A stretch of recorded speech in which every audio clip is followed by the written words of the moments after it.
Notice she's walking with her tail ever slightly held out, and she's kind of walking a little bit stiff, like she's uncomfortable. Couple that with the fact that she is nowhere near the rest of the cows tells me that it's getting close. Well, it's been a few days since I've seen you guys. If you missed the community posts, I've been sick. You can probably still hear it in my voice a little bit. So the last couple days, all I've really been doing is cow checks and making sure my little sick calf is eating. But thankfully, I'm starting to feel like I can get out and do some things again, so that's exactly what we're gonna do. That's what's going on today on Farmer Tyler Ranch.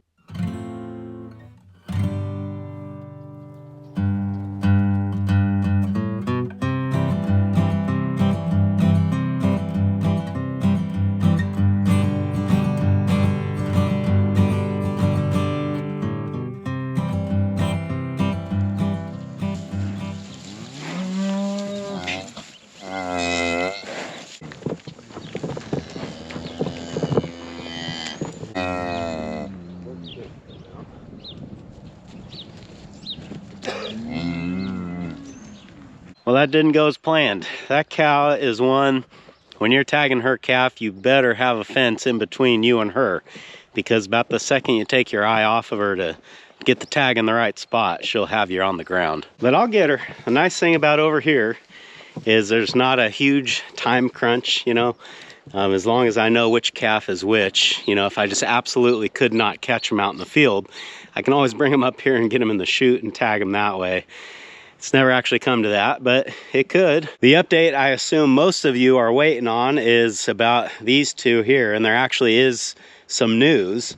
I have not had to help this calf nurse for the last 4 days, I would say, at least. In the last video you guys saw where I kind of directed it towards the mother and it was able to find her bag and start nursing on its own, and that was great. But I think I even said in the video it'd be a lot better if I didn't have to, you know, get it up and help it find her. Well, since then, I've walked down here and caught the calf nursing by itself without any help from me twice. And I can tell by her bag, the calf's body condition, and all of those things that it's been eating regularly.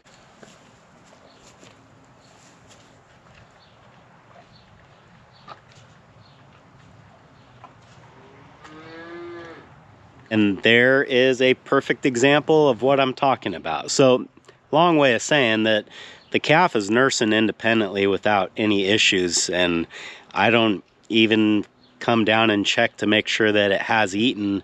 At least I haven't for the last couple of days, because I've seen it do exactly that several times, to where I don't worry about it. So the calf is nursing good. I mean, as good as you could ask for, really. And as I've been watching it here these last couple of days, I'm starting to think that it's gaining sight back. To what level, I couldn't tell you. But it's at least to the level where it doesn't just walk into things.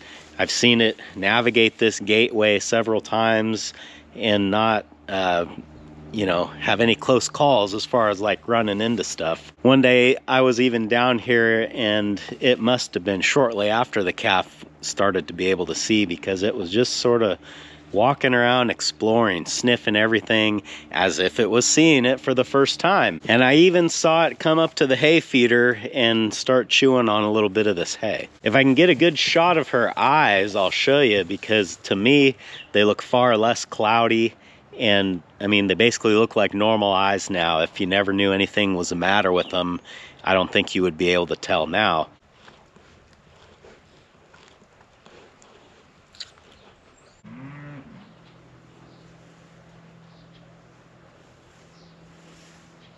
You're right there, the way her ears perked up. She saw one of the other cows across the squeeze chute, I think.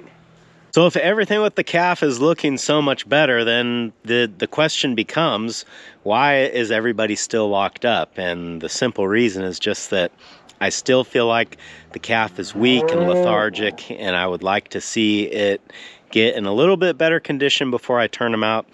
I've already decided that I'm not going to take them back over to the winter pasture, because it would just be too easy for the mother to walk off and leave it.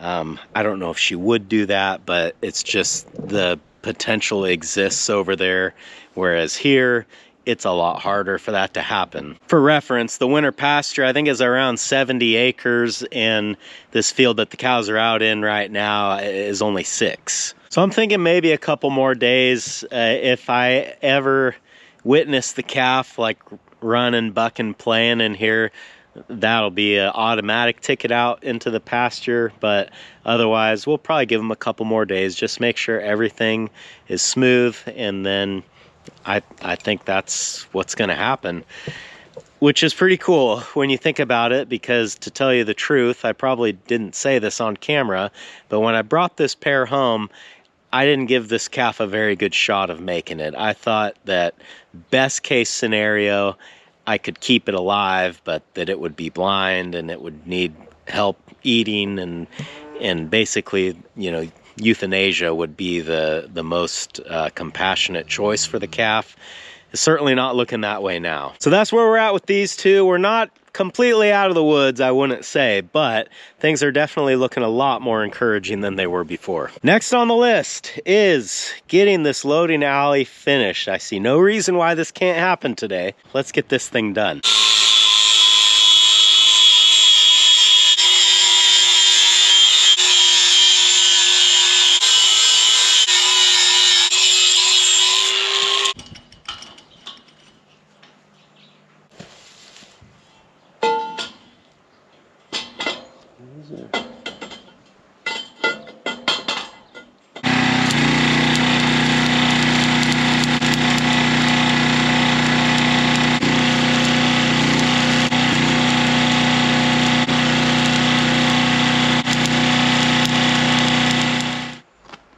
Welding those 3 little pipes in was a pretty simple job on its face, but it has a pretty big payoff, because now this project levels up from under construction to now functional but not finished. Looking at the chute, you know you could easily back a trailer up here and load a cow if you needed to do it, but there are still a couple things that I want to do. One thing is I want to add some little pieces up here just to kind of deter anybody from thinking maybe they might want to jump this little last section here once they get up on the ramp. Is that a real concern? Probably not, but if I avoid it happening once, I think it's worth the effort. And then back here on this little alley gate, I want to build a proper latch for it instead of use a hay twine. And I've got it figured out how I want to do it. It's just, you know, a matter of doing it. It looks like my hunch was right. I was getting the tag ready for number 52's calf, and I noticed that number 48 kept going back over here to the trees and looking down and kind of humming. And I thought maybe she was getting ready to go into labor, but turns out she's actually got a calf sitting right there. I didn't even realize it.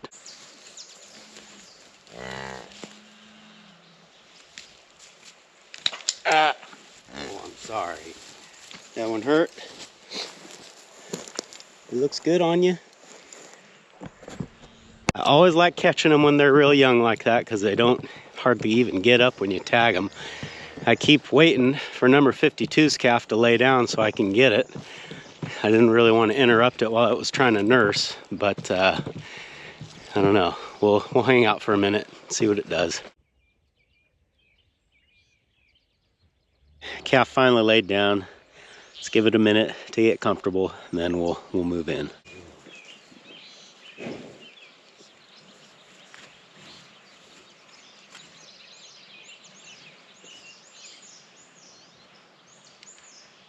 There we go. That's, look how pretty.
Well, I'm guessing you probably kind of get the idea what I'm doing now. This piece represents the post that is there, and the piece that we just bent is just gonna kind of fit in that little corner. So this notch is easy, you know, the hole saw just does that for me.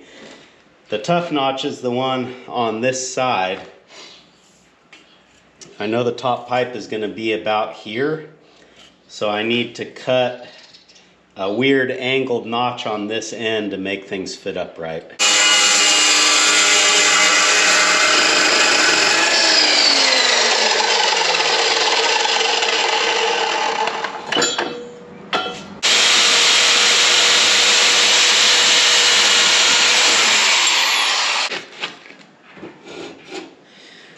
So we're actually closer than I expected to be. I think I can just kind of round this corner, tune this up with the grinder a little bit, and we should be pretty close. Just kind of round this corner a little bit.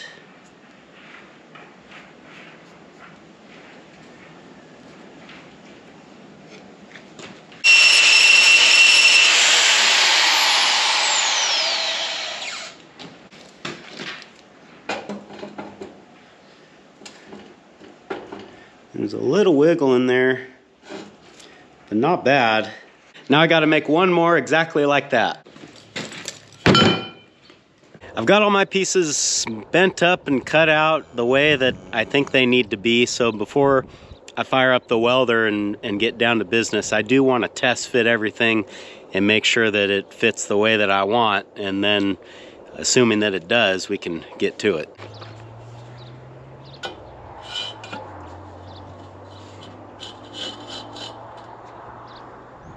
Yeah, looks pretty good actually.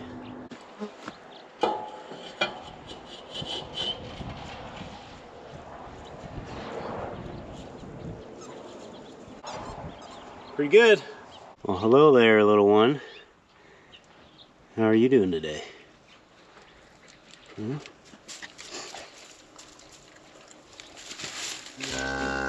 Off camera, I made these tabs here to go on this gate, and the way they're gonna fit, if I measured right. And so just weld up to the gate there, and we can drop a pin over here. I've got another one that'll go on the bottom, and you know, that should make sense.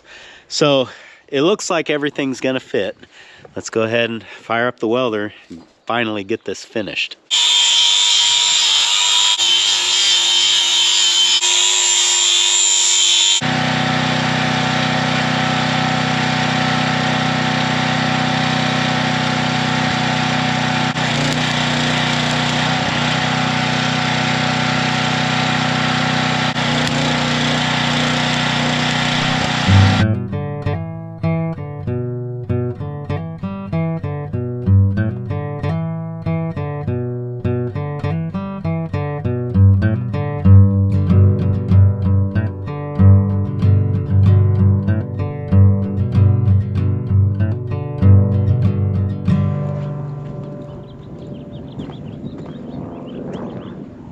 So next is these two little tabs on this gate that'll act as a latch. This is going to be kind of hard to film because we're a little tight quarters in here, but you know, I'll do the best I can. And you get to listen to it. First thing, we'll get this twine off of here for the last time, hopefully.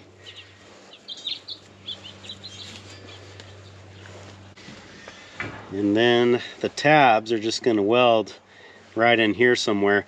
These don't have to be particularly strong, because what bears the weight of a cow backing against this gate are these tabs that I've already got on here out of this 2x4 rectangular. The latch is just to keep a cow from being able to push the gate open this way, like in the off season when I'm not using this, and I just, you know, want to let cows in here to eat this grass or whatever I might want to do.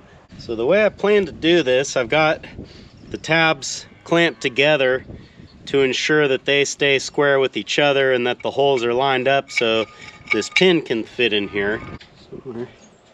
Somewhere around here.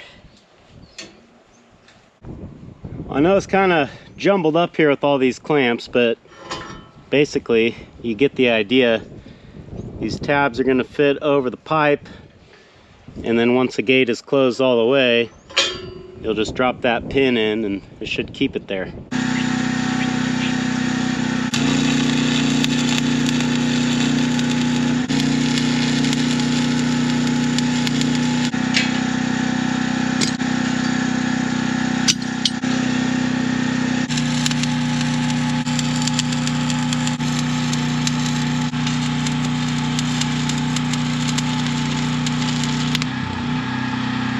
Now, 2 checks before we can get too excited. First, do the holes still line up?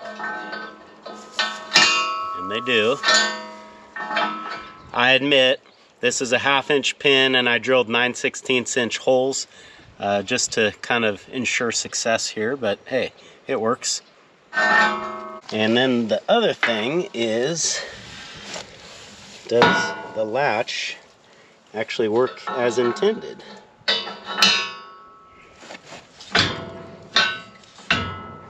Yeah, should be all right. With the completion of the latch on the little gate here, this project is now finished. I never thought I would say those words. If you've been following my channel for any length of time, you know that this is a job that I've been wanting to get done. I mean, honestly, probably since around the time I started the channel, which is 5-6 years ago at this point. It was one of those things, since, you know, I don't really use the loading alley all that much, so it was easy to just kind of kick it down the road to the next year, kick it down to the next year, until finally it just got to a point of, you know, something had to happen. And a lot of what kind of spurred that was this gate, believe it or not, because the way things were before, the post that this gate was hanging on was rotten and sunk down into the ground, so that this gate was sliding on the ground. But not only that, this gate didn't actually come all the way to the tub. In fact, with the gate all the way open, the closest it ever got to the tub was still probably over 2 feet away.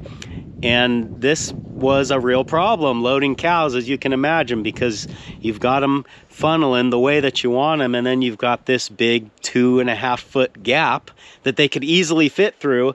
And trust me, many times they did. So in the new configuration, the gate is a good 8 to 10 inches off the ground. It's got a solid latch back here that I can trust without any sort of use of hay twine to close it, which is really nice. The next big problem with the old loading alley was the little gate here, and the problem with it is that it was wood, and there was a time in the past, or maybe a couple of times, when I got cattle in here, shut the gate behind them, and they backed up into the wooden gate and just backed right through it, essentially. Broke it in half, kind of. This is not only frustrating, but actually really dangerous too for me and the animals, because, you know, when they push through a wood gate like that, you get broken boards, you got nails, screws, things like that sticking out. None of that is good. The new gate is ultra burly, obviously all steel. There's no way that a cow is going to back through this. For this gate to fail, many things have to go wrong, and I just really don't see it happening. The next goal with this new setup is to make things a little bit more inviting once the cattle do make it to this point.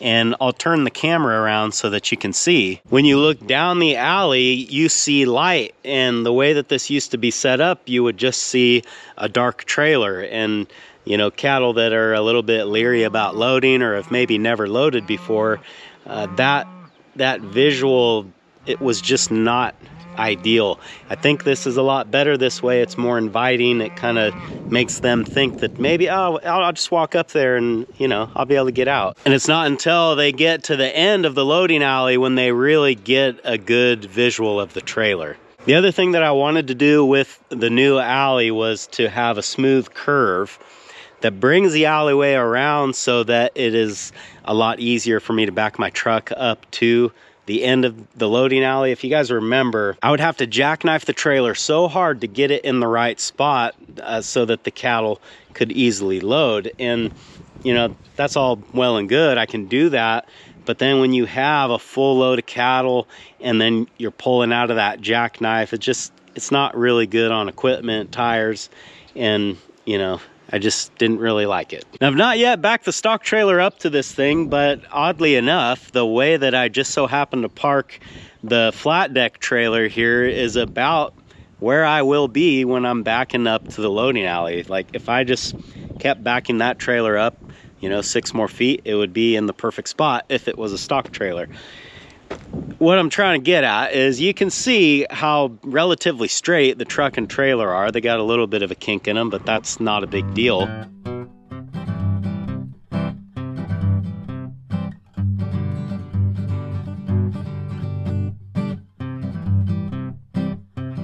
Well, this day's been a long time coming and it's finally here. And I guess one of the advantages to taking forever to finish something is that you really get a lot of time to think about exactly how you want to build it. And I think that's what I've been able to do here.